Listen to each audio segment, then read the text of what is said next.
This is Donald with another episode of Listen to Lose L.O.L. This one's entitled The Mindset of a Self-Made Millionaire. As I was thinking this morning, nothing in life happened on accident. Everything was a combination of conscious decisions, and principles that I learned along the way. And it became like building blocks. I would learn something, I would hear it, I would lock it in, I would retain it, use it, then learn something else. So my life has been a continued process of learning and gathering these, what I call jewels that are essential for life, happiness, peace, and joy. I'm not going to give them all to you right now, but I'll start with a few of the steps. The first most crucial thing that I learned is that people will always see you as you see yourself. As I mentioned in previous podcasts, I used to be extremely insecure, thought that I was inferior, always compared myself to everybody else. And I realized like how disruptive that was. One day I actually looked in the mirror and started to hate myself based on the things that I saw.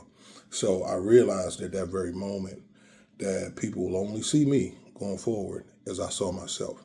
So I chose to see myself as this strong, young, confident person.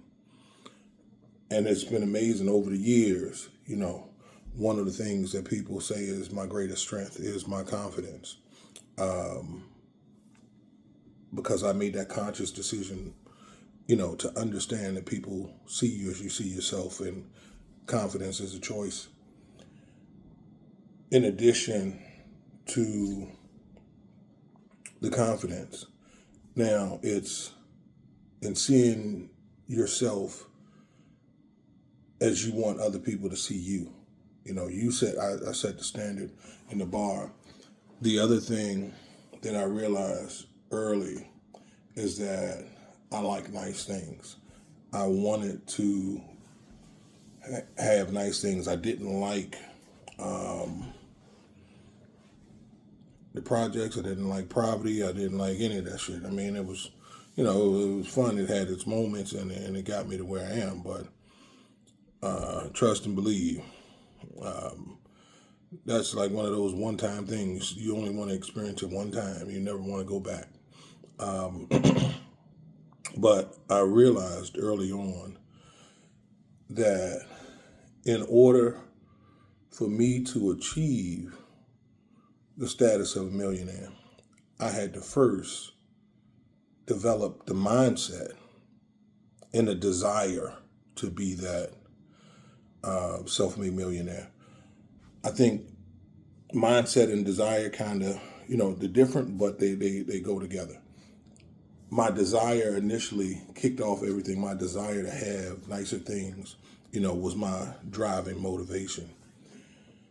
But that motivation, in order for it to continue to be fueled and continue to go, I had to adopt a mindset that would allow me to get there. So most people think that in order to become successful and achieve things that obtain the things that you want, you have to develop a skill, work the process, and then allow it to happen. Before developing the skill, the most important thing is you develop the mindset to acquire the thing.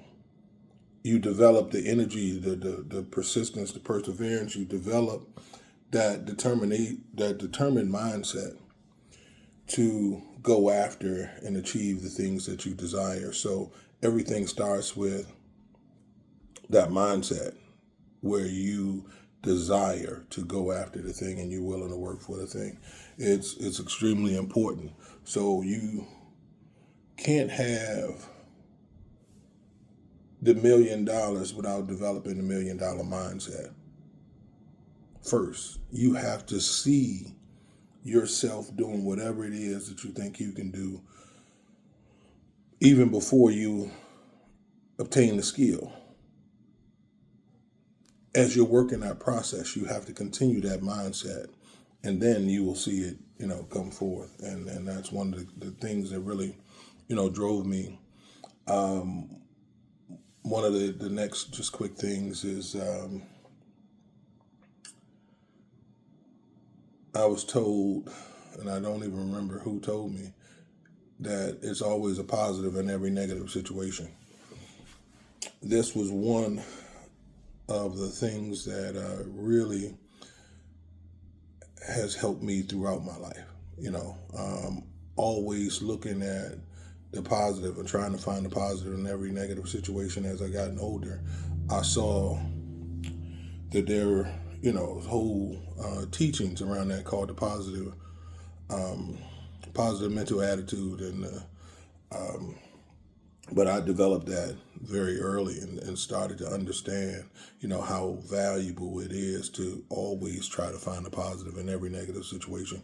What that allows you to do is it allows you to go forward a lot faster, because what happens is that every negative emotion that we allow ourselves to hold on to is like a brick, and in our it's like you're placing a brick in a backpack that you're carrying every time you create or hold on to some kind of negative energy. The more you hold on to something, the more bricks you accumulate. And then as life goes on, like, it's only so fast you can go, because you're carrying so much.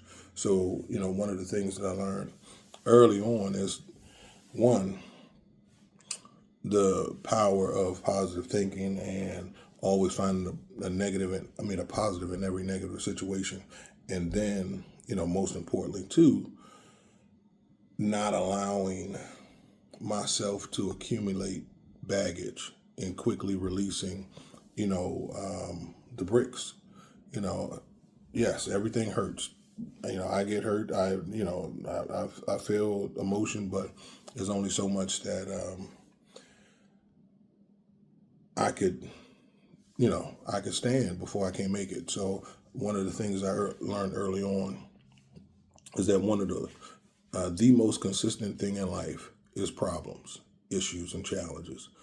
You will always be faced with problems, issues, and challenges. So if you become accustomed to letting every challenge, or letting the challenges whip your ass, because you're holding on to them, then you won't have enough energy for all of the fights.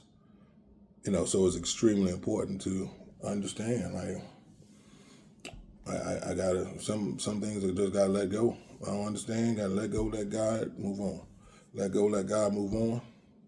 Things that I could, address and deal with, I deal with at that moment. Things that I can't, I put it on the back burner, but I don't allow it to stay with me, because what you allow yourself to think, you allow yourself to believe, and those beliefs become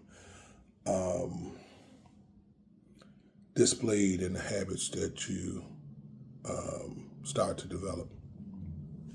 So it's extremely important to, be able to find that positive in every negative situation.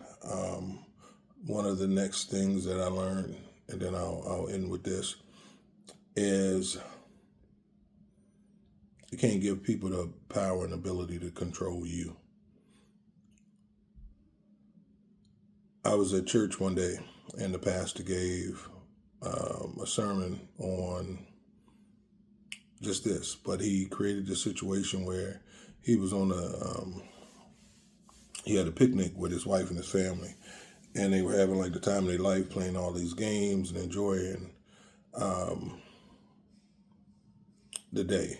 And the pastor said that at the next cookout was his wife's ex-boyfriend showed up. The family saw him. He come over to the cookout, engaging in all of with the family, having fun. and the pastor gets pissed off. He starts fussing with his wife. He's extremely upset that the dude's there, and he winds up leaving because he was so pissed off. When he got home, he said to his wife, as they was fussing, "I can't believe you did this, this, this." And the wife said, "You know what I can't believe? I can't believe that you gave that man the power and ability to control your happiness and control your joy, because what I saw was that you were having the time of your life, enjoying the moment. As soon as you saw him, you allowed those negative feelings and negative emotions to disrupt your peace, your energy, and change one of your best days to one of your worst days." That was an extremely powerful story.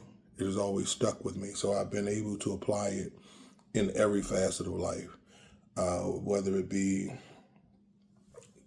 challenges with business, road rage situations where, a guy could cut me off and give me the finger and be cussing me out. And I look at him like, smile and keep going. Not that I'm soft, because I know what I could do to him. Is that I can't allow that man to disrupt my peace, because if I give that same energy back, then I'm going to take it to another level where now, even if I just cussed him out, now I'm going to be thinking about the fact that I just cussed this man out, the energy I gave him, getting more upset every time I think about it. For the next hour, my peace will be disrupted. But at the moment I give him the thumbs up and I keep on going, I hadn't lost 1 second of peace. That's the most important thing. And I didn't give that man the power or the ability to control me. We have to start to understand how vitally important it is to control your peace. So listen to lose L.O.L. and not to give someone else the power and ability to control you. Listen to lose L.O.L. We out.